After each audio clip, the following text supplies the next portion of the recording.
सबको जय मसीह की प्रियो। बात यह है कि बात सारी जुबान के ऊपर ही खत्म होती है। जैसा आप बोलते हैं वैसा ही होता है प्रियो। बाइबल कहती है तुम्हारी जुबान में जीवन और मृत्यु है, और जो कोई इसे काम में लाना जानता है वो इसका प्रतिफल पाएगा, फल पाएगा। Consequence, you will reap the consequence. परिणाम इसका अच्छा भी हो सकता है, परिणाम इसका बुरा भी हो सकता है। बात यह कि आप कैसे शब्दों का प्रयोग करते हैं। आप पॉजिटिव बोलते हैं या फिर आप नेगेटिव बोलते हैं। तो जैसे आप नेगेटिव बोलोगे, मैं बीमार हूं, मैं बीमार हूं, मैं बीमार हूं, तो आप बीमार होंगे।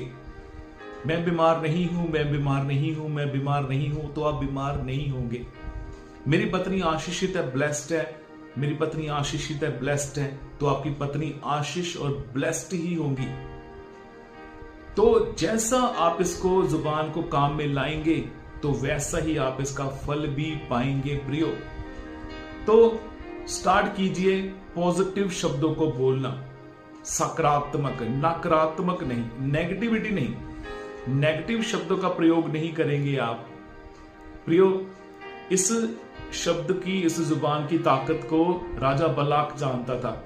उसने बिलाम को बुलाया कि जाकर इजरायली लोगों को वो श्राप दे।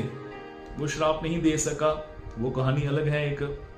लेकिन आज मैं बात करना चाहता हूं नीति वचन 18 अध्याय उसके 21 वचन की। तो अपनी जुबान को आप सही तरीके से इस्तेमाल करें और अच्छे शब्दों का प्रयोग करें, पॉजिटिव शब्दों का। यस, मैं आशीषित हूं, मेरा घर आशीषित है, मेरा बैंक अकाउंट आशीषित है, मेरे घर के खत्ते आशीषित है, मेरी पत्नी आशीषित है, ब्लेस्ड है। प्रियो, प्रेरितों के काम में जब पवित्र आत्मा आया तो कहां पर उतरा? वो जुबानों के ऊपर उसने कंट्रोल लिया। तो परमेश्वर ने सामर्थ्य दी आपके शब्दों के अंदर। एक क्रिएटिविटी है, एक रचनात्मक शक्ति है आपके शब्दों के अंदर। आप जैसा बोलते हैं आप वैसा ही पाते हैं। आप जैसा बोलते हैं आपके साथ वैसा ही होता है। तो आज से ही आप क्या करें, एक आशीषित वाले शब्दों को बोलना शुरू करें अपने घर में, अपने परिवार, अपने काम में। तो आपके साथ वैसा ही होगा प्रियो। ध्यान रखें, आपकी जुबान में सामर्थ्य है, शक्ति है। जय मसीह की। God bless you.